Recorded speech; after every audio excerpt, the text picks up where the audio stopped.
Podcast 21/7/2025.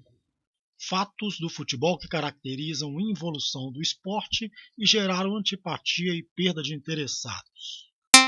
Da mesma forma que, num passado recente, a extrema-direita se deleitou com as notícias que a mídia injetava no meio social massacrando a imagem do Lula e dos esquerdistas, a mídia massacra a imagem de Jair Bolsonaro e do bolsonarismo, hoje em dia, servindo suas cabeças em bandejas em esquetes e narrativas piegas. No futebol, esta mesma tática é empregada em Belo Horizonte, com a cúpula gestora da instituição cultural servindo para o deleite do cruzeirense a cabeça do Atlético Mineiro em episódios fabricados que a boiada se alegra ou se indigna, acreditando não se tratar de estratégias de negócios, controle mental de torcedores e indução a consumo e ou comportamento favorável aos investidores do ramo.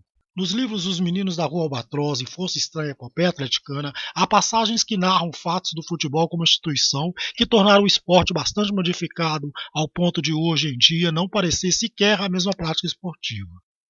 O esporte futebol, no início, era jogado com as mãos. Não demorou para essa regra ser mudada, mas o rugby, esporte muito praticado nos Estados Unidos, continuou adotando-a. Outras regras foram sendo adicionadas ou alteradas, mas como parte da evolução da prática. Mesmo estas, que chegaram aos nossos dias como se estivessem presentes no esporte desde o início, sofreram modificações, algumas para pior, mas ainda preservaram a essência do futebol. Foi num recinto maçônico que o futebol virou instituição quando foi criada a primeira associação e idem o primeiro campeonato administrado por uma associação. Os clubes iniciaram como locais para pessoas obterem recreação e praticar exercícios físicos durante seu tempo de ócio.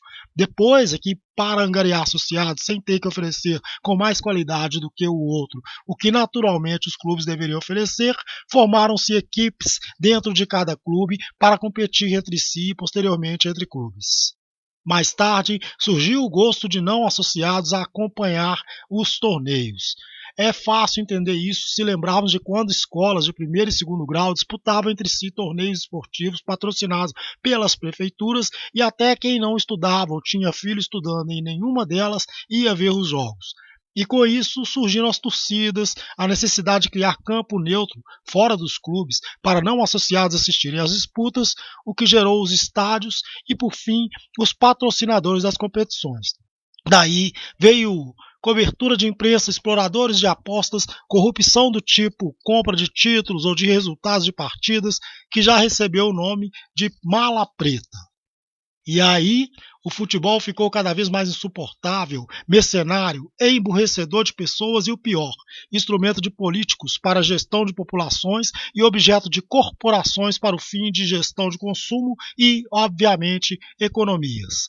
Move, hoje em dia, um capital imperdível pelos mercenários que o exploram, exploração que está com os dias contados devido à iminência da quarta revolução industrial, que vai extinguir mais de 800 mil empregos no planeta, afetando drasticamente o modo de vida das pessoas, pelo qual o gasto com qualquer coisa do futebol não está nos planos.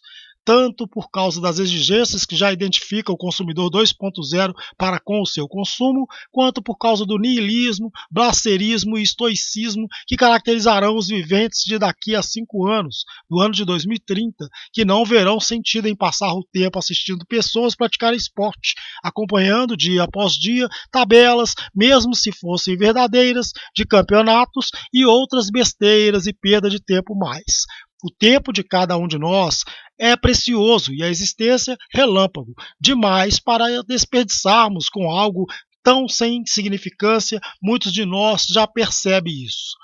É nisto que o futebol se transformou a coisa mais importante das coisas sem importância e nesta série, seguindo os capítulos dos referidos livros, como Chegamos ao Caos, a Insanidade, Aqui Chegamos, no qual o futebol virou arte, circo se passando por reality show, no qual as partidas são armadas, as vitórias e os títulos são reivindicados em gabinetes de patrocinadores ou mecenas de clubes, a selvageria e a violência fazem parte da personalidade de quem cultua futebol, a falta de inteligência e capacidade de ser útil à sociedade identifica o padrão cognitivo de um torcedor.